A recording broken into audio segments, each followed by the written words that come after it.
अगर आप जानना चाहते हैं कि लोको पायलट बनने के लिए क्या करें, लोको पायलट बनने के लिए क्या करना होता है, या फिर ट्रेन ड्राइवर कैसे बनते हैं, तो आज के इस वीडियो को लास्ट तक देखिए। सभी चीज़ें आपको बहुत ही अच्छे तरीके से समझ में आ जाएंगी।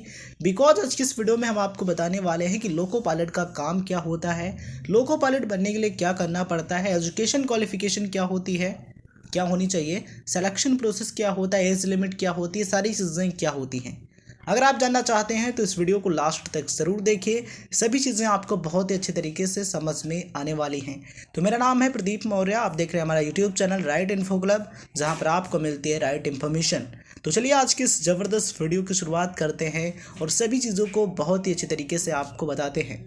सबसे पहले बात करते हैं कि लोको पायलट का पद क्या होता है, क्या जिम्मेदारी होती है लोको पायलट की। ठीक है, लोको पायलट एक जिम्मेदारी भरा पद होता है जो ट्रेन से सफ़र करने वाले यात्रियों को सुरक्षित अपने गंतव्य तक पहुंचाने में मदद करता है। यात्रियों को एक स्थान से दूसरे स्थान तक सुरक्षित व समय पर पहुंचाने की जिम्मेदारी लोको पायलट की ही होती है। ठीक है, तो जो पैसेंजर्स होते हैं, जो यात्री होते हैं, जो रेलवे में सफ़र करते हैं, ठीक है, उनको सही सलामत उनके स्थान तक जहां उनको जाना है वहां तक अच्छे तरीके से पहुंचाने की जिम्मेदारी जो है वो लोको पायलट यानी कि ट्रेन ड्राइवर की होती है। ठीक है, तो लोको पायलट जो है वो एक रेलवे का पोस्ट है, रेलवे का एक पद है। ठीक है, चलिए लोको पायलट बनने के लिए सबसे पहले आपको असिस्टेंट लोको पायलट बनना होगा। रेलवे में असिस्टेंट लोको पायलट को प्रमोशन देकर सीनियर असिस्टेंट लोको पायलट और उसके बाद लोको पायलट बनाया जाता है। लोको पायलट के बाद उम्मीदवार यानी कि जो कैंडिडेट है वो पावर कंट्रोलर, क्रू कंट्रोलर, लोको फोरमैन, लोको सुपरवाइजर भी कहते हैं इसे, ठीक है, बन सकते हैं। ठीक है, तो देखिए अगर आपको लोको पायलट बनना है तो सबसे पहले आपको असिस्टेंट लोको पायलट बनना होगा। बिकॉज लोको पायलट की डायरेक्ट भर्ती नहीं होती है। ठीक है, क्योंकि बहुत बड़ी जिम्मेदारी का सवाल है यहाँ पर, क्योंकि जो लोको पायलट होता है उस पर बहुत बड़ी जिम्मेदारी होती है। बिकॉज हज़ारों की संख्या में जो लोग हैं वो रेल में सफ़र करते हैं और उनको सही सलामत उनके स्थान तक पहुंचाना होता है। ठीक है, वैसे में असिस्टेंट लोको पायलट बनेंगे, उसके बाद बनेंगे तो काफ़ी ज़्यादा आपको एक्सपीरियंस हो जाएगा। ठीक है, तो जिससे आप अच्छे तरीके से ट्रेन चला पाएंगे और अच्छे तरीके से यात्रियों को उनके गंतव्य स्थान तक पहुंचा पाएंगे। ठीक है, इसलिए क्या होता है, डायरेक्ट लोको पायलट की भर्ती नहीं होती है। सबसे पहले असिस्टेंट लोको पायलट बनाया जाता है, उसके बाद सीनियर असिस्टेंट लोको पायलट बनाया जाता है और उसके बाद और भी एक्सपीरियंस हो जाता है तो प्रमोशन दे करके लोको पायलट बना दिया जाता है। ठीक है, जिससे क्या होता है, उस कैंडिडेट को अच्छा एक्सपीरियंस हो जाता है उस फील्ड में और वो अच्छे तरीके से ट्रेन को चला पाता है। ठीक है, इसलिए क्या होता है, डायरेक्ट भर्ती नहीं होती, प्रमोशन के द्वारा आप एक लोको पायलट बन सकते हैं। तो सबसे पहले आपका काम क्या है, असिस्टेंट लोको पायलट बनना। ठीक है, तो आज की इस वीडियो में जो चीज़ें हम आपको बताने वाले हैं वो ALP यानी कि असिस्टेंट लोको पायलट के लिए बताने वाले हैं कि आप एक असिस्टेंट लोको पायलट कैसे बन सकते हैं। वीडियो को लास्ट तक देखते रहिए, चीज़ें आपको बहुत अच्छे तरीके से समझ में आ जाएंगे और क्लैरिटी रहेगी। ठीक है, चलिए तो बात करते हैं कि असिस्टेंट लोको पायलट की क्या जिम्मेदारियां होती हैं, क्या रेस्पॉन्सिबिलिटीज़ होती हैं एक असिस्टेंट लोको पायलट यानी कि RRB ALP की। ठीक है, चलिए सिग्नल लाइट्स दिखने पर लोको पायलट को सही दिशा निर्देश प्रदान करना, लोको पायलट द्वारा लोकोमोटिव को ठीक करने के दौरान सहायता प्रदान करना, लोकोमोटिव में आने वाली किसी भी प्रकार के माइनर प्रॉब्लम्स को रिपेयर करने में लोको पायलट की सहायता करना यानी कि हेल्प करना।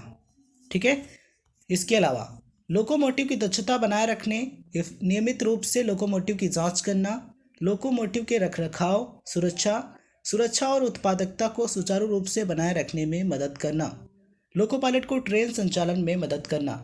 ठीक है, तो असिस्टेंट लोको पायलट जो होता है यानी कि जो ALP होता है उसका मेन जो कार्य है, मेन जो वर्क है वो लोको पायलट की हेल्प करना है।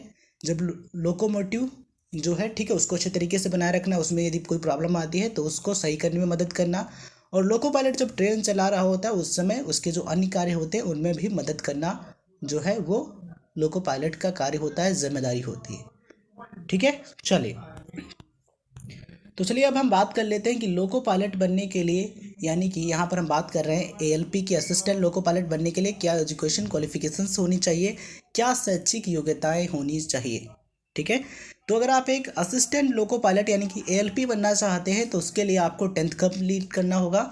10th के बाद आपको ITI करना होगा। ठीक है, तो अगर आपने 10th प्लस ITI कंप्लीट किया है तो आप इसके लिए अप्लाई कर सकते हैं। अब यहाँ पर सवाल ये आता है कि ITI किस ट्रेड में कंप्लीट करें। तो देखिए यहाँ पर जो आप ट्रेड देख पा रहे हैं इनमें से अगर आपने किसी भी ट्रेड में ITI कंप्लीट किया है तो आप इसके लिए अप्लाई कर सकते हैं। कौन कौन सी ट्रेड है मैं आपको बताता हूँ।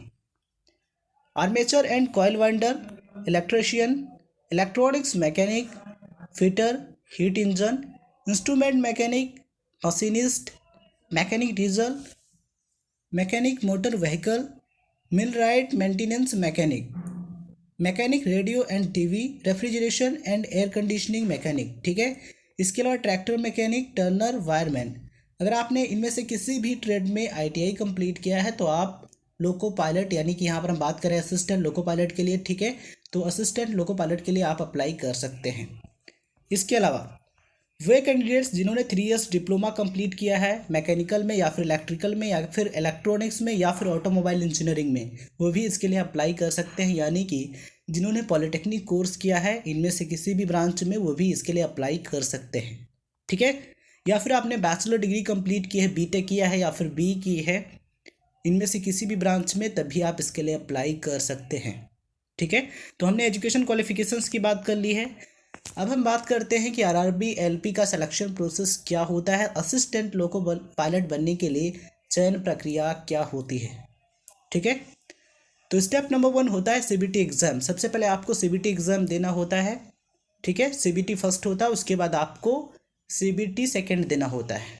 ठीक है, अगर आप इसे भी क्लियर कर लेते हैं तब आपको कंप्यूटर बेस्ड एप्टीट्यूड टेस्ट देना होता है। इसे क्लियर करने के बाद आपको डॉक्यूमेंट वेरिफिकेशन यानी कि दस्तावेज सत्यापन के लिए बुलाया जाता है। फाइनली आपका सिलेक्शन हो जाता है अगर आप ये 4 स्टेप अच्छे तरीके से क्लियर कर लेते हैं तो। ठीक है, तो ये होता है selection process for RRB LP। ठीक है, चलिए, लोको पायलट बनने के लिए अभ्यर्थी की न्यूनतम आयु सीमा 18 वर्ष यानी कि 18 ईयर्स तथा अधिकतम आयु सीमा 28 ईयर्स यानी कि 28 वर्ष निर्धारित की गई है। ठीक है, तो अगर आप एक लोको पायलट बनना चाहते हैं तो आपकी जो मिनिमम एज है वो 18 वर्ष यानी कि 18 ईयर्स होनी चाहिए और जो मैक्सिमम एज है वो 28 ईयर्स यानी कि 28 वर्ष निर्धारित की गई है। इसी के बीच में आपकी एज होनी चाहिए। ठीक है, और कैटेगरी वाइज कुछ छूट भी मिल जाती है जो आप देख सकते हैं। ठीक है, तो हमने एज लिमिट की बात कर ली है। चलिए नेक्स्ट बात करते हैं मेडिकल फिटनेस के बारे में। मेडिकल फिटनेस परीक्षा के तहत असिस्टेंट लोको पायलट हेतु अभ्यर्थी की आंखें 100% सही होनी चाहिए, यानी कि 100% आपकी आंखें सही होनी चाहिए। अभ्यर्थी की दूरदृष्टि भी नियमानुसार होनी चाहिए। इसके अलावा उसे कलर ब्लाइंडनेस जैसी समस्या नहीं होनी चाहिए। ठीक है, देखिए अगर आप एक लोको पायलट बनना चाहते हैं तो उसके लिए आपको मेडिकली बिल्कुल फिट होना ज़रूरी है, फिजिकली भी फिट होना बहुत ही ज़रूरी है। ठीक है, और आपकी जो आंखें हैं, जो आइज़ हैं, वो बिल्कुल सही होनी चाहिए, कोई प्रॉब्लम नहीं होनी चाहिए। बिकॉज लोको पायलट की जो जॉब है वो काफ़ी जिम्मेदारी से भरी होती है, काफ़ी रेस्पॉन्सिबिलिटी से भरी होती है। ठीक है, इसलिए आंखों में कोई प्रॉब्लम नहीं होनी चाहिए। कलर ब्लाइंडनेस यानी कि वर्णांधता आपको नहीं होनी चाहिए। ठीक है, अगर आप एक लोको पायलट बनना चाहते हैं तो। ठीक है, अगर आप एक क्राइटेरिया कंप्लीट करते हैं तो आप एक असिस्टेंट लोको पायलट बन सकते हैं और उसके बाद प्रमोशन से एक लोको पायलट बन सकते हैं। ठीक है, चलिए अब हम बात कर लेते हैं कि असिस्टेंट लोको पायलट को सैलरी क्या मिलती है। असिस्टेंट लोको पायलट को अपने करियर की शुरुआत में ही लगभग 30,000 से 40,000 के मध्य सैलरी प्रतिमाह प्राप्त होती है। यानी कि स्टार्टिंग में असिस्टेंट लोको पायलट की जो सैलरी है वो 30 to 40,000 रुपीज़ पर मंथ की होती है और एक्सपीरियंस बढ़ता है, प्रमोशन होता है तो सैलरी जो है वो बढ़ जाती है। ठीक है, ये वीडियो इन्फॉर्मेशन आपको कैसे लगी कमेंट बॉक्स में लिखिए। अगर आप कोई सुझाव देना चाहते हैं या फिर लेना चाहते हैं तो कमेंट बॉक्स में लिखिए, हम उसका रिप्लाई करेंगे। ठीक है, अगर आपको वीडियो अच्छा लगता है तो इस वीडियो को लाइक कीजिए, शेयर कीजिए। ये जो जिम्मेदारी है, ये जो रिस्पॉन्सिबिलिटी है वो आपकी है। ठीक है, तो इस वीडियो को लाइक कीजिए, शेयर कीजिए। चैनल पर नए हैं तो अभी सब्सक्राइब कीजिए हमारे चैनल राइट इन्फो क्लब को, जहाँ पर आपको मिलती है राइट इन्फॉर्मेशन। इस वीडियो को देखने के लिए आप सभी का बहुत बहुत धन्यवाद। मिलते हैं एक नए और ज़बरदस्त इंफॉर्मेटिव वीडियो में।